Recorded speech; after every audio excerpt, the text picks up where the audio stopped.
નમસ્કાર દર્શક મિત્રો, હું છું રૂપલ લુણીચિયા. સંપૂર્ણ ન્યૂઝમાં આપનું સ્વાગત છે.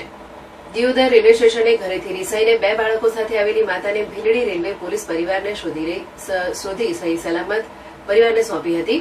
મહિલા ઘરેથી કોઈને કહ્યા વગર નીકળી ગઈ હતી.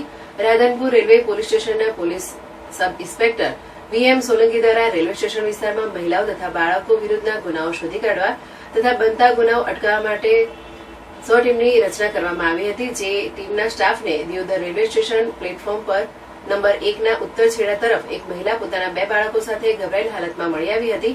જેની પૂછપરછ કરતા પોતાનું નામ જમનાબેન મહેશભાઈ અને દિયોદર તાલુકાના ધનકવાડાનું હોવાનું અને ઘરેથી રિસાઈને બે બાળકો સાથે કોઈને કહ્યા વિના નીકળી ગઈ હોવાનું જણાવ્યું હતું. જેથી તેણીને ભીલડી રેલવે આઉટપોસ્ટ ખાતે લાવી તેના વાલી વારસોની શોધખોળ હાથ ધરી હતી અને દિયોદરમાં રહેતી તેની માતા કંકુબેન વેલાભાઈ મળી આવતા મહિલા અને તેના બાળકો રવિ ઉંમર વર્ષ 7 અને નરેશ ઉંમર વર્ષ 3ને તેને સહી સલામત સોંપ્યા હતા.